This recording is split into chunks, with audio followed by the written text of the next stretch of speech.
Buenas a todos, ¿cómo andan? Soy Tincho, me pueden decir Martín, Tincho, eso es como todos quieran. Para los que no son de Argentina es muy común decirle a los Martínez Tincho. Soy Security Researcher en una empresa que se llama Open Zeppelin y vamos a hablar un poco de en qué mundo nos dedicamos, ¿no? Que es esto de hacer hacking de smart contracts. Y bueno, la charla es esto, hacking de smart contracts de cero a un bounty millonario. La idea entonces para hoy es comentarles un poco de qué se trata todo este nuevo mundo de hacer hacking de smart contracts. La realidad es que es algo bastante nuevo. Si bien ya hace un par de años que, bueno, yo me dedico a esto, la realidad es que está creciendo cada vez más, está ganando cada vez más popularidad. Entonces está buenísimo que tengamos este espacio para hablar un poco. No me puedo mandar de una a hacer explicaciones re técnicas de cómo hacer hacking de smart contracts, solo porque entiendo que hay un montón del otro lado viéndonos que tal vez no están tan familiarizados con muchos conceptos de esto, digo, siquiera de qué es un smart contract, si se come, si se rompe, qué es esto. Así que nada, la charla va a ser tipo, bueno, arranquemos hablando de este pequeño mundo que es Ethereum, de qué se trata, cómo es este ambiente de ejecución de estas aplicaciones descentralizadas. Después vamos a ir un poco a cómo se ve un smart contract, después vamos a ir a ver algunos ataques, algunas vulnerabilidades básicas, y a partir de ahí después les cuento por lo menos 3 casos de vulnerabilidades bastante piolas que terminaron ganando bounties en el ecosistema. El mundo de los bug bounties está creciendo cada vez más, pero es muy, muy reciente todo esto en el mundo de Ethereum. Piensen que yo empecé hace más o menos 3 años a hacer investigación de seguridad sobre esto y no existían los bug bounties en ese momento y creo que recién explotaron o están empezando a explotar este año y un poco el año pasado. Y es muy interesante porque, bueno, vamos a ver que hay como una cantidad de plata muy interesante para aquellos que estén en el bug bounty solo por motivaciones económicas. También creo que em, hay mucho para hacer de ese lado. Entonces, bueno, este pequeño mundo de Ethereum que habla de DeFi o DeFi o de finanzas descentralizadas, y se habla de NFTs, de los Non-Fungible Tokens, y se habla de Decentralized Autonomous Organizations, que son las DAOs, y hay muchas otras cosas sucediendo, ¿no? En esta pequeña esfera dentro de algo más grande que se llama la Web3. Algunos ya habrán escuchado hablar de este tipo de aplicaciones nuevas que van surgiendo, que muchas están construidas sobre la red de Ethereum, ¿no? En particular creo que DeFi es algo que hoy está sucediendo, que muchos están ya conociendo y están teniendo acceso a, y están como de alguna forma tocándolo. Digo, muchos habrán escuchado hablar de stablecoins, de DAI, de USDC, USDT, y bueno, NFTs también está explotando. Ahora hay mucha gente coleccionando NFTs de todo tipo, y hasta hay algunos tanto investigadores como de seguridad, como desarrolladores que están participando de esto que son las DAOs, ¿no? Estas son las cosas que están pasando en Ethereum. Pero al fin y al cabo no nos interesa tanto eso, nos interesa un poco entender qué es Ethereum. Entonces, muy a grandes rasgos, Ethereum vamos a decir que es una plataforma de cómputo en red descentralizada, eh, donde lo que más nos va a interesar es que va a haber como un ambiente de ejecución, que ahora vamos a hablar un poquito de ese ambiente de ejecución, de cómo se ejecutan estas aplicaciones, y hay una base de datos, ¿sí? Entonces, este ambiente de ejecución es la Ethereum Virtual Machine, y esa base de datos que les comenté mantiene el estado de esta máquina mundial que está corriendo todo el día.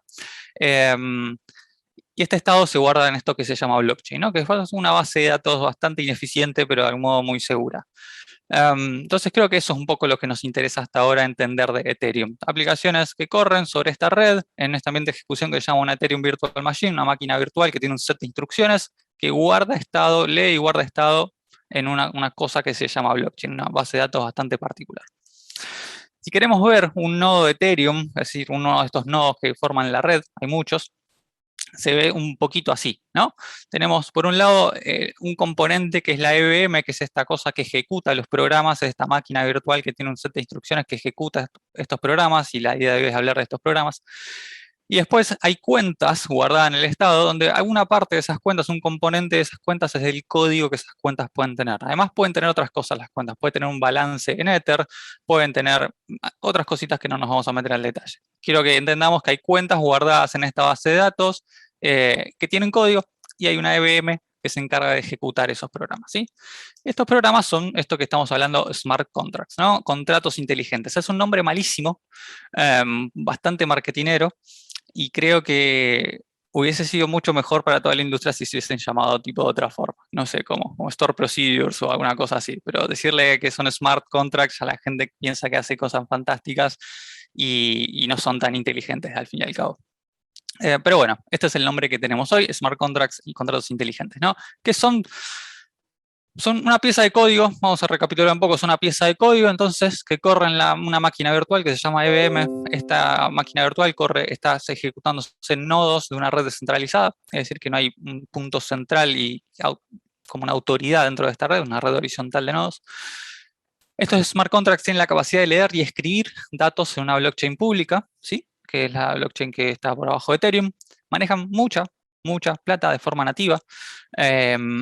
Absurda cantidad de plata si me preguntas a mí, y están escritos en un lenguaje que se llama Solidity. O sea, Solidity es el lenguaje de alto nivel, Solidity se compila, se genera un bytecode y ese bytecode se deploya en las cuentas estas de Ethereum. O sea, hay otros lenguajes de programación de smart contracts, pero creo que el 90% o arriba del 90% debe estar programados hoy en Solidity. Entonces acá tenemos varias características interesantes, pero digo, hay tres que son muy interesantes. Digo, hay piezas de código que son públicas, que están en una blockchain pública, cualquiera puede leerlas, cualquiera puede acceder, cualquiera puede llamarlas con cualquier tipo de parámetros, y manejan absurda cantidad de plata. Entonces digo, ya hay cosas interesantes que seguro pueden suceder, ¿no? Como toda pieza de código, seguro se rompe, seguro tiene vulnerabilidades, y seguro se puede hacer algo con esto. Si a eso le sumamos una capa de que cualquiera lo puede ver, cualquiera lo puede llamar, cualquiera puede ejecutar sus funciones con cualquier tipo de parámetro. A eso le ejecutamos otra capa más de manejan una absurda cantidad de plata de forma nativa. Y si quieren podemos seguir tipo, estos contratos son inmutables, o sea que es código que se deploya y una vez que se deploya no se puede tocar. O sea, si hay un bug, hay que hacer como un teje y maneje para poder resolver ese bug. Entonces ya tenemos como un cierto ambiente, una cierta conjunto de características que hace que esto sea bastante sensible y empieza a explicar un poco por qué hay tantos hacks que están sucediendo de millones de dólares todos los días en Ethereum. Y es por eso que empiezan a aparecer estos programas de bug bounties cada vez más y que están ofreciendo tanta plata. Y vamos a hablar un poco de eso más adelante. Entonces, si quieren entender Solidity, no vamos a entrar en el detalle de cómo se programa un contrato, pero entiendan que si queremos hacer seguridad sobre smart contracts, lo que estamos hablando es básicamente como un assessment white box, donde vamos a tener que ir a leer código. Si vamos a leer código smart contracts, estas aplicaciones descentralizadas, en un lenguaje que se llama Solidity, un lenguaje de alto nivel que lo tienen ahí en la pantalla, que es muy parecido, tipo, no sé, a un lenguaje tipo orientado a objetos, no sé, como un Java o una cosa así. La sintaxis tal vez un poquito parecida y hasta ahí, nada más. Pero para que se den una idea, ¿no? Pueden pensar un contrato como una clase, las variables de estado de los contratos como atributos y las funciones de los contratos como métodos, ¿no? Una cosa así, un paralelismo medio bastante liviano. Si queremos irnos a un poquito de cosas más avanzadas, con los contratos vamos a ver cosas así. Vamos a ver que tienen generalmente, por ejemplo, balances en su estado. Podemos tener constructores que setean cuánta es la cantidad, por ejemplo, de tokens que tiene ese contrato guardados. Y tenemos funciones, que hay, por ejemplo, una función pública que dice transfer, donde lo que va a hacer es como hacer un swap de balances, ¿no? No me voy a meter demasiado al detalle de cómo funciona, pero es para que se vayan familiarizando con la sintaxis de la cosa que vamos a ver cómo se rompe más adelante. Entonces, un contrato muy simple, se puede ver algo así. Para los que estén más familiarizados, esto es como una versión muy simplificada de un estándar que se llama ERC20. Si alguna vez escucharon hablar de DAI, DAI es un contrato que es un token que sigue un estándar, una especificación, es decir, un conjunto de funciones que tiene que implementar en su interfaz pública. Y esto es como una versión muy simplificada de eso. Hay una función que nos permite, por ejemplo, transferir tokens, ¿no? Como hacer un swap de balances entre cuentas en este caso. Y ahí hay como una sintaxis interesante que tiene Solidity para hacer estas cosas.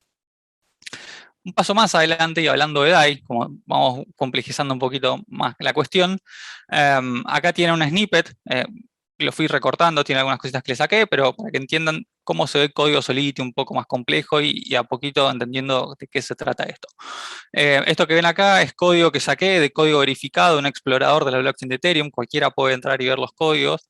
Entonces vos podés ir a un explorador, por ejemplo, uno que se llama Etherscan, y entras ahí y ves los contratos, el código público de ese contrato, y lo puedes agarrar, te lo bajas totalmente local y lo empezás a leer para encontrar vulnerabilidades ahí. Entonces, si vas al código de DAI, vas a encontrar algo como esto. Vas a encontrar, ya vamos incrementando la complejidad. En el caso de AI es particular porque la sintaxis es un poco fea y los nombres de las variables no son tan amigables.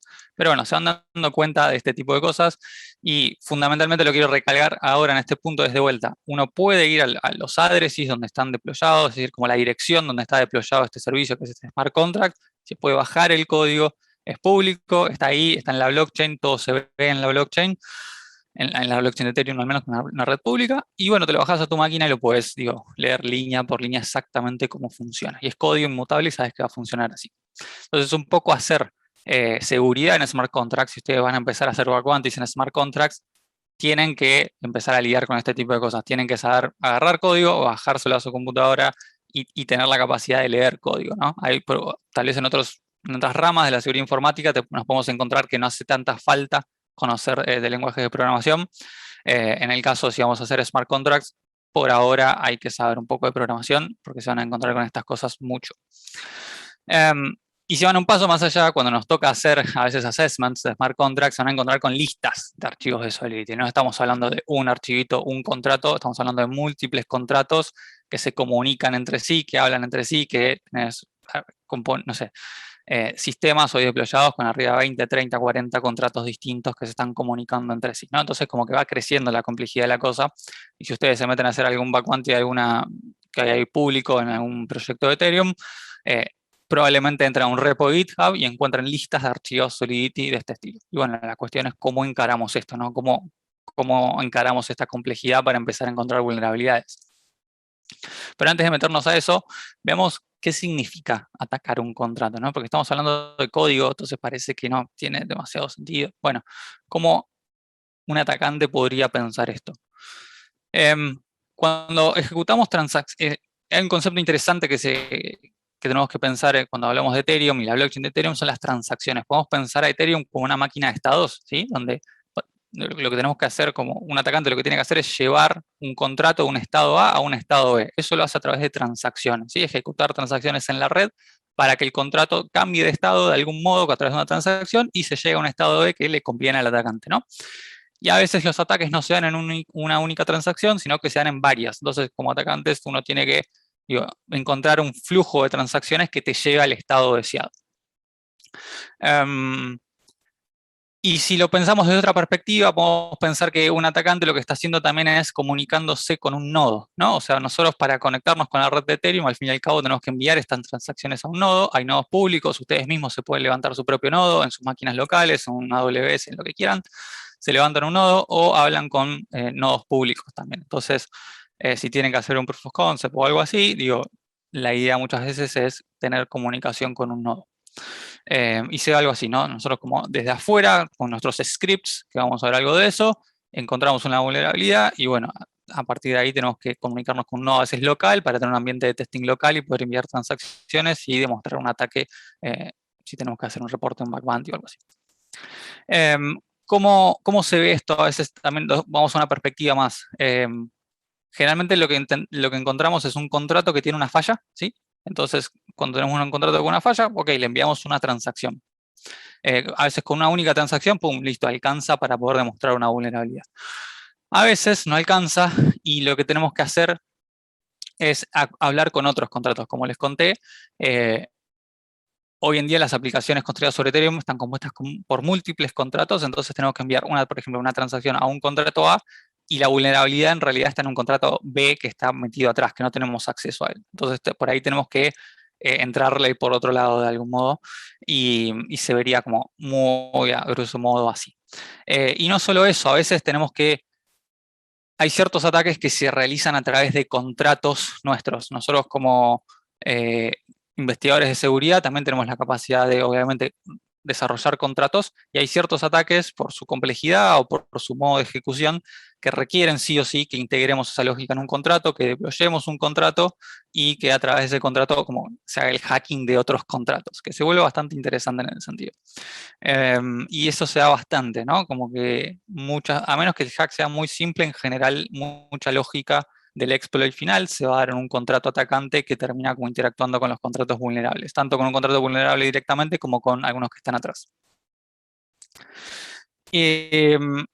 ¿Cómo se ve un ataque? Un poco un ataque se ve así, y es raro.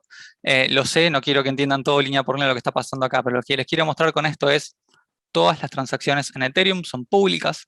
Eso quiere decir que cuando se ocurre un exploit en Mainnet y se roban 10 millones de dólares, podemos ir y podemos ver todas las transacciones. Y esto es un explorador de transacciones que les estoy mostrando acá, un screenshot, donde línea por línea podemos ir viendo todo como el execution trace de la transacción y podemos ver exactamente todo lo que sucedió.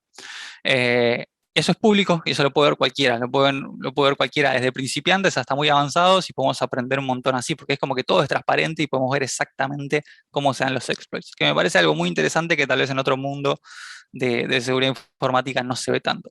Acá al fin y al cabo les estoy mostrando una transacción de un hack que ocurrió el año pasado donde se está robando relativamente poca plata para el monto que se suelen robar en Ethereum, se están robando 24K, de 24K dólares, que para el mundo de Ethereum es muy poco, pero bueno, es para que se den una idea de cómo se ve una transacción. ¿Qué tipos de ataques hay? A ver, hay un montón de tipos de ataques y acá encontré hay un gráfico que, digo, no estoy tan de acuerdo con este gráfico, si vamos a los detalles, pero creo que para empezar a entender un poco tiene sentido y nos vamos a ir metiendo más en algunos ejemplos más adelante. Pero quiero que entendamos que hay como varias capas cuando hablamos de seguridad en contratos de Ethereum.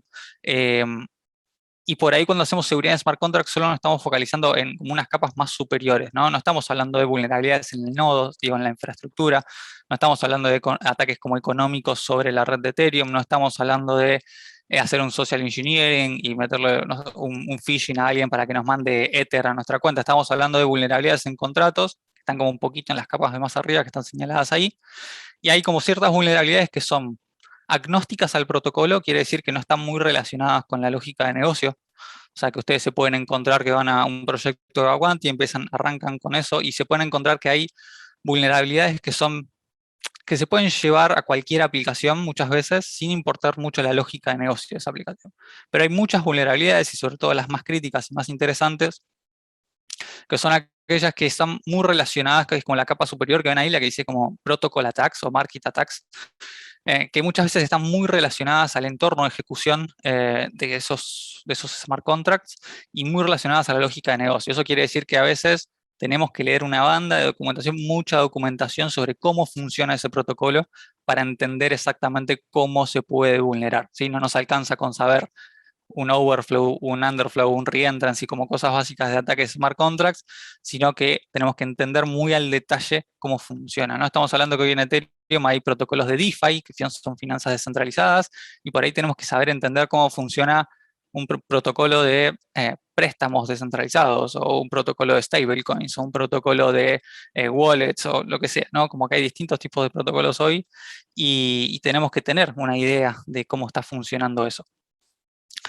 Entonces, ¿por dónde empiezo a mirar? Y vamos a ver algunos ejemplos muy rápidos.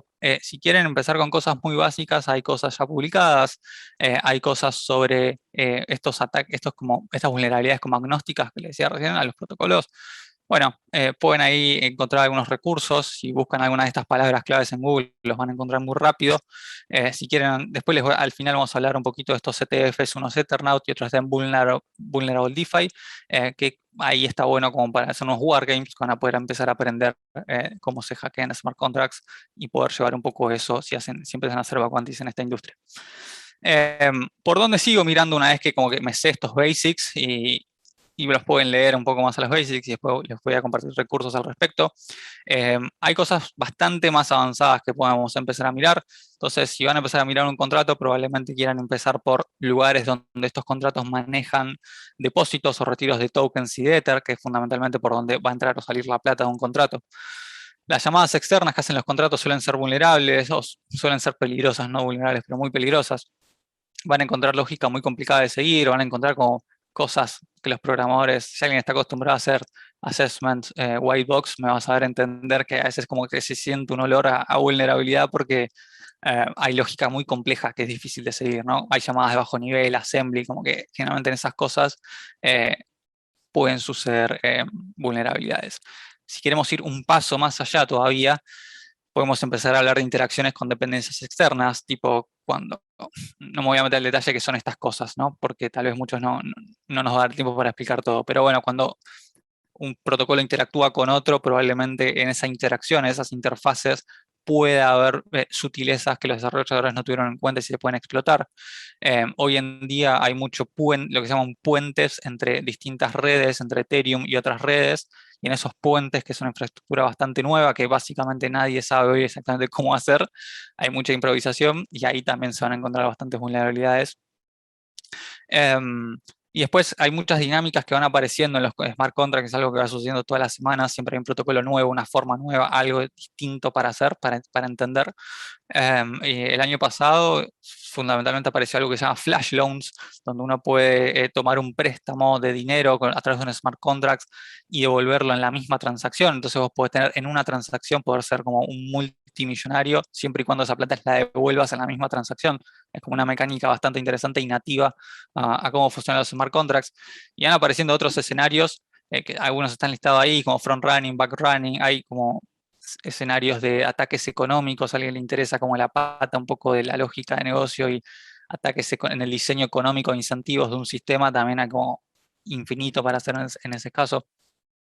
Entonces, bueno, algunas cosas como para que vayan agarrando, sé que es un montón de contenido, sé que estoy tirando un montón de una catarata de información, pero bueno, para que el que le vaya interesando, si mañana se pone a leer y se pone a investigar, ciertos términos no le resulten tan raros. Entonces vamos a ver 3 casos de 3 bounties distintos. Y vamos a empezar por alguno más básico y después vamos a ir incrementando en complejidad.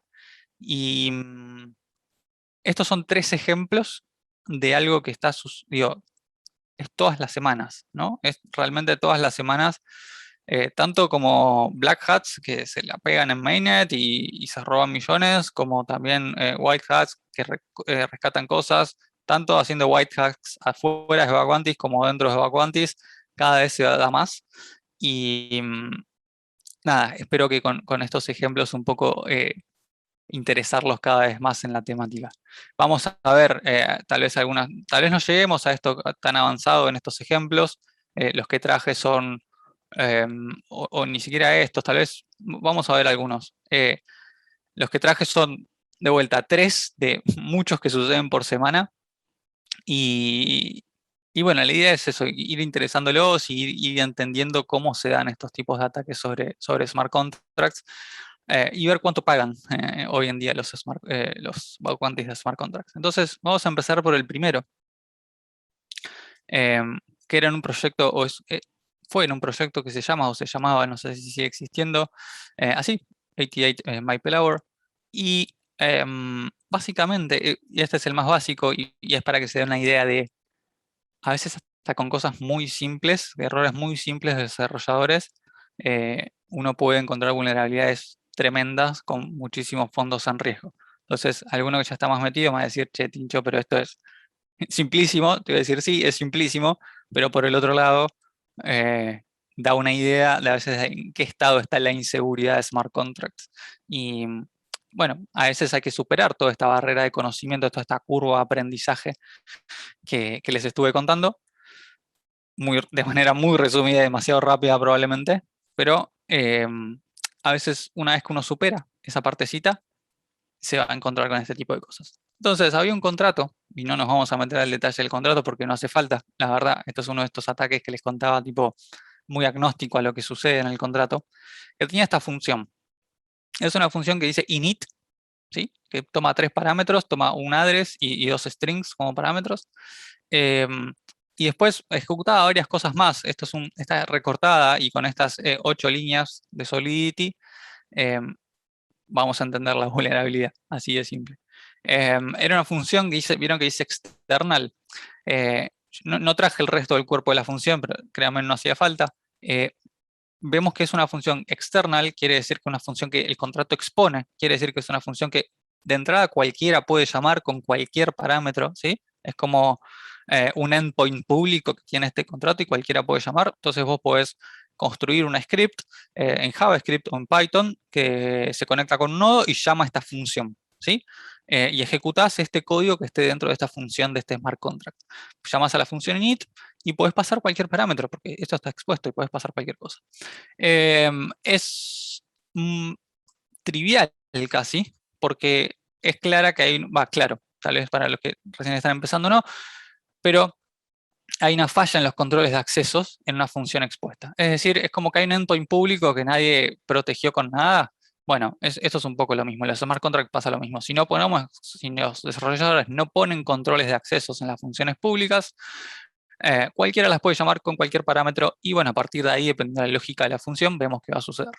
En este caso particular van a ver que está este primer parámetro que dice new owner y después hay una función, una llamada a una función interna que dice transfer ownership y aparece este parámetro new owner otra vez. Es decir que básicamente estamos tomando como fuente un parámetro controlado por un atacante y se lo estamos pasando a una función directamente sin ningún tipo de validación a una función que dice transfer ownership. Básicamente lo que estamos permitiendo es que cualquiera llame a esta función y cualquiera se convierta en el dueño del contrato. En general se dice que los contratos tienen dueños porque se implementan controles de acceso y roles en los contratos, ¿sí? Como en cualquier otras aplicaciones. Hay roles y muchas veces hay un único rol que es el dueño del contrato, es decir, una cuenta con privilegios que puede ejecutar acciones sensibles, ¿sí? Entonces, en este caso, cualquiera puede llamar a esta función init, como que inicializa otra vez el contrato, pasa un address controlado por el atacante en este parámetro newOwner y automáticamente se convierte en el dueño del contrato. Una vez que esto sucede, había lógica adicional en otras funciones que esas sí tenían los controles de acceso, pero bueno, ya había habido como un takeover del contrato y el dueño podía llamar esas otras funciones y jugar un poquito con estos 6.5 millones de dólares que había en riesgo en este contrato. Era una única llamada a una función, era una transacción, te convertías en el dueño y te podías robar 6.5 millones. Bastante complicado. Esto lo encuentra un investigador de seguridad a través de un bug bounty y se lleva nada menos que 42.000 en dólares. Y está publicado. Pueden ir a ver el reporte publicado y pueden leer más los detalles de esto. Pero de vuelta, es algo muy simple. Si superan esta barrera de aprendizaje de que tienen los smart contracts, que es entender, bueno, este entorno de ejecución, Ethereum, la blockchain, bla, bla, bla, bla, bla, los que les comenté todo al principio, las vulnerabilidades, los ataques, cómo interactuar y demás, se pueden encontrar con este tipo de cosas. Digo, esto, para los que somos auditores o investigadores en seguridad de smart contracts, encontrar un bug así es como demasiado obvio, es como para uno que hace pentest de infra externa se encuentra un servicio expuesto con admin, ¿no? Como que dale, es demasiado fácil, pero bueno, se encuentran este tipo de cosas y bueno, se llevó un lindo bounty, creo, para algo en perspectiva bastante simple. Pero bueno, había tantos fondos en riesgo, digo, había 6.5 millones, tiene sentido que se lleve esto, ¿no? Y vamos a ver vamos a hablar un poquito más adelante sobre este tipo de cosas. Vamos a hablar ahora de otro ejemplo, y va a ser un poquito más complicado, ¿sí? Y tal vez haya un tipo de interacciones que espero que no los asuste tanto. Pero bueno, vamos a hablar de NFTs, ¿sí? Alguno habrá escuchado de los NFTs, de estos como coleccionables que aparecen en la blockchain, ¿no? De Ethereum, y bueno, uno puede comprar sus NFTs. CryptoPunks y bla, bla, bla. Este era uno que se llamaba Hashmasks. La idea de Hashmasks era que había un contrato, que este contrato dice masks ahí, entonces podía venir una persona durante un periodo inicial eh, donde se hacía el mint, es decir, la emisión de los NFTs, donde había un periodo como de bootstrapping del protocolo, donde se iban a emitir hasta 16.384 NFTs. Por algún motivo era ese número, ¿sí? La idea era, venía una persona y podía decir, che, quiero mintear, es decir, emitir tantos NFTs y te voy a pagar en Ether, porque se paga en Ether, tanto para poder mintear estos NFTs. Y el contrato tiene la lógica necesaria para emitir esos NFTs y mandártelos, ¿verdad? No me voy a meter el detalle que son los NFTs, es Non-Fungible Token. Pueden googlear un poco más de qué se trata. Es una locura re interesante para empezar a investigar sobre esto. Y está tomando bastante popularidad. Entonces vamos un poquito a la función de este contrato. Y ahí vamos a dar un poco más de Solidity y vamos a entender un poco más. Aparece esta función que dice mint NFT, ¿sí? Que se llama así, mint NFT, y le pasamos como parámetro el número de NFTs que queríamos mintear, ¿verdad? No vamos a entrar en el detalle de qué son todos esos que dice require, en todos esos numeritos y bla, bla, bla, pero digamos que hay como una serie de precondiciones que la llamada tiene que cumplir, y después estaba la lógica, que ahí yo la simplifiqué, solo para que sea más simple, la lógica para hacer la emisión de los NFTs, ¿sí? Entonces, alguien iba a llamar a esta función, que vean que es una función pública, cualquiera podía llamarla, siempre y cuando se cumpla con estas precondiciones, se pague una cantidad de Ether, bla, bla, se va a dar la emisión de los NFTs. Y ahí entra en un for loop donde básicamente estamos diciendo, bueno, sigamos emitiendo todos los NFTs que esta persona nos está pidiendo que emitamos, ¿verdad? Si ven ahí en las precondiciones, tienen cosas como, ok, que la cantidad actual de NFTs no sea mayor a la cantidad esta máxima que habíamos dicho al principio que tiene que haber, que esta cantidad de NFTs que se han emitido en esta transacción está entre 0 y 20, que el precio que el Ether que se está enviando a la transacción sea el Ether necesario, es decir, que la persona esté pagando efectivamente por esos NFTs, y algunas otras precondiciones. Y después está esta lógica para emitir los NFTs. Y nos vamos a ir, entonces vamos a ahondar un poquito en esto, y vamos a hablar de esta función, dice SafeMint. En esta función es una función interna, es decir, no se puede llamar solo dentro de un contrato, es una función interna que no está expuesta, no está en la API pública del contrato. Y ahí internamente de vuelta tenemos una llamada a una función interna que dice mint y una función interna que dice check on ERC721 receive. Por algún motivo, este estándar, cuando se mintean NFTs, se da esta llamada a esta función check on ERC721 receive, ¿sí? Entonces lo que sucede, vamos un poco más al detalle, esta es otra función, fíjense que ya es privada, es como, no, estamos bastante profundos metidos en la lógica del contrato, no vamos a entrar en el detalle, pero sí entender que acá lo que está sucediendo es una llamada externa a un contrato potencialmente malicioso. En eso que está como resaltado ahí, lo que está pasando ahí es, esta persona puede llamar a esta función de mint NFT, y cuando la lógica interna va recorriendo todo como el hilo de ejecución, llega a este punto donde se ejecuta una llamada externa a un contrato potencialmente malicioso porque es básicamente a la persona que llamó a la persona, a la cuenta que llamó a este contrato, ¿sí? Eso se da porque el estándar de los NFTs especifica que esa lógica se tiene que hacer de ese modo. Esto se llama como un hook que tiene el estándar del NFT, que es este 721.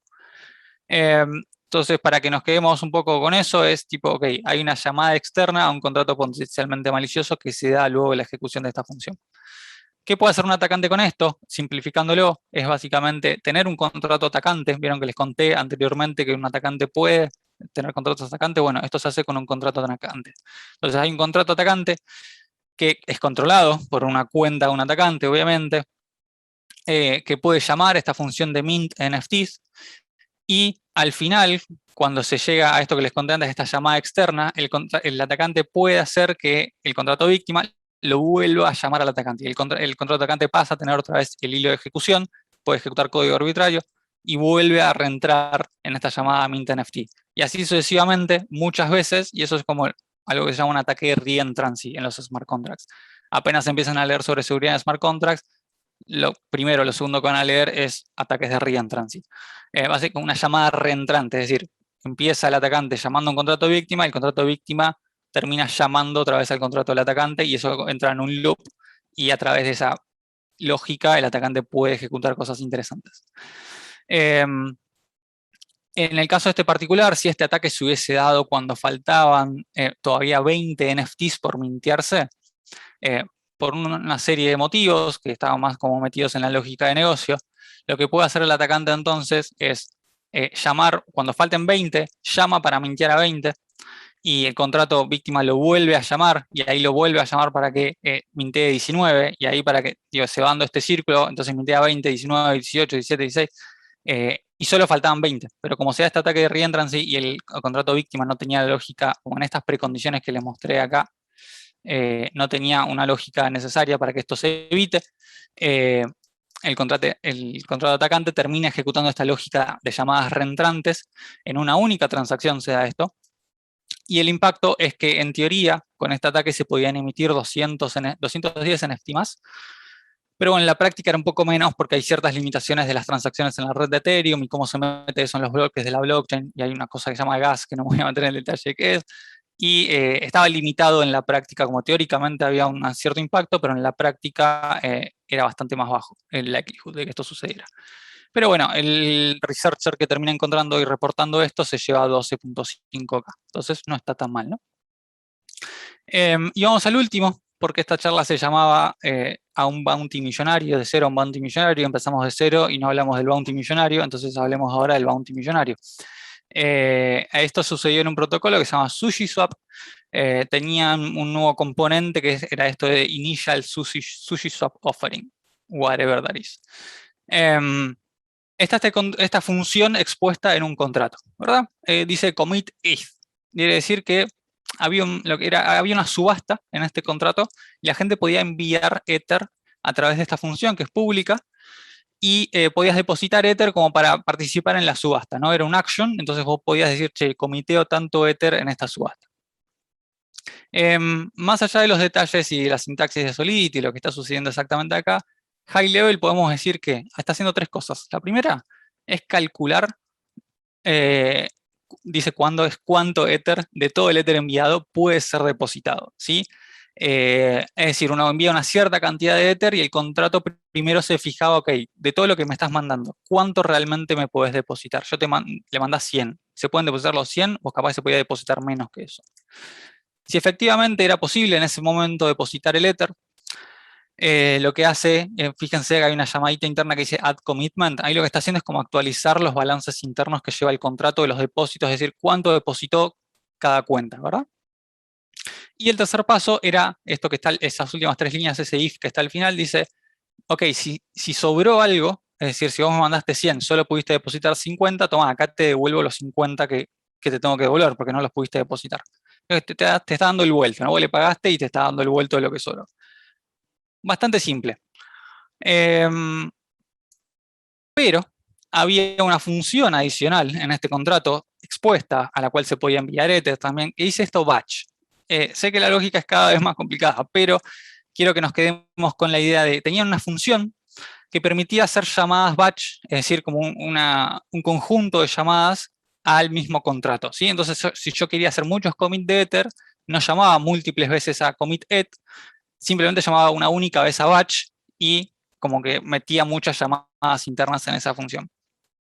Por cómo funcionaba esto, por cómo estaba manejada la cantidad de Ether que uno mandaba a la función de batch, lo que nos permitía esto era comitear n veces Ether y pagar una única vez. Yo pagaba una única vez, es decir, pagaba 100 cuando llamaba a la función de batch, pero si metía 100 llamadas a la función de batch, yo con solo 100 terminaba ejecutando 100 llamadas en lugar de pagar 100%, ¿verdad? Entonces comiteaba n veces y pagaba una única vez. Una vez que esto se alcanzaba el tope, porque esto era un auction y quiere decir que había un momento, por cómo se daba la lógica, que había una cantidad máxima de Ether que se podía alcanzar, lo que entendía el contrato era, bueno, pará, vos me seguiste mandando y ahora yo te lo tengo que devolver, porque te digo, te tengo que devolver. Y si me mandaste 100 y no se puede mandar más, entonces te devuelvo 100. Entonces, esa lógica integrada con estas funciones de llamadas en batch, lo que terminaba sucediendo era que el atacante podía pagar una vez y se empezaba a robar todo el Ether que ya estaba depositado por otras personas en el contrato en forma de refunds, es decir, en forma de vueltos que le daba el contrato. Para verlo una forma un poco más fácil, con un diagrama muy simple, imaginemos que esto es la cantidad de Ether que tenía el contrato en ese momento. Entonces estaba de 0 al máximo Ether, había una cierta cantidad de commitments que ya habían sucedido, ¿no? De cantidad de Ether que ya se había depositado. En el momento el atacante llama a esta función, o podía llamar, no sucedió finalmente, pero el atacante podía llamar a esta función, mandar una cierta cantidad que superara ese tope, agarrar ese refund que está sobrando ahí arriba, ese refund el contrato va a entender que te lo tiene que devolver, entonces lo va a sacar de su balance, pero esto está metido en una llamada batch, entonces va a agarrar ese refund y te los va a devolver todos a la vez, y lo que terminaste haciendo es sacar todo el Ether que había en el contrato. Esto lo que permite, bueno, digo, termina siendo un game over, ¿no? El balance del atacante termina siendo todo el balance inicial que tenía el contrato, se roba todo el Ether que estaba depositado, y no había una cantidad trivial de Ether en el contrato, había arriba de 350 millones de dólares depositados en este contrato, lo que hacía que fuese bastante complicado si alguien finalmente ejecutaba este ataque en mainnet, es decir, como el ambiente de producción de Ethereum.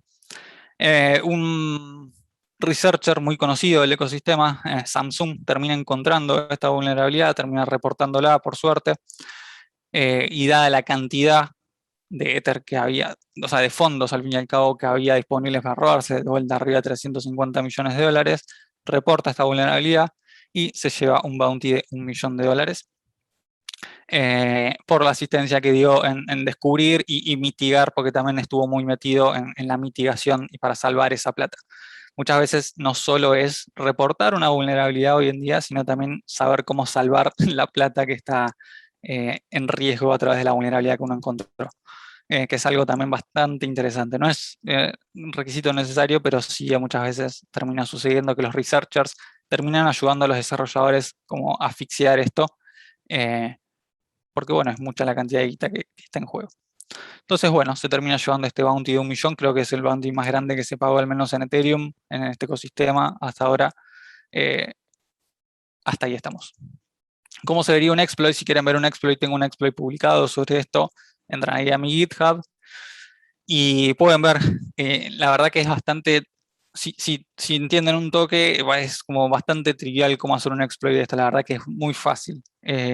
Hay como cosas mucho más avanzadas, entonces van a ver el código que no es tan complicado y nada, es un proof of concept que lo ejecutan y ven cómo se roba la plata. Entonces vamos a ir cerrando y vamos a hablar de cómo empezar a aprender todas estas cosas. Y es por acá. Ahí les dejo un link, muy simple, les prometo es un shortener y atrás no hay nada raro. Entran ahí y tengo todo un listado de cosas para empezar a aprender. Hay, de hecho, si hablan español, hay un curso introductorio en español publicado que pueden empezar a aprender sobre hacking de smart contracts de cero, digo, de la nada, y a partir de ahí se pueden ir para arriba. Libros, desafíos, herramientas, bla, bla, bla, bla, bla. Vacuantis, ¿sí?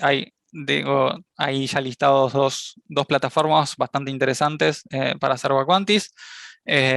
Sobre smart contracts, no sé si tengo listado HackerOne, pero sé que en HackerOne también muchos proyectos tienen, creo que Maker sobre todo en algún momento tenía publicados Vacuantis y smart contracts y otras empresas también.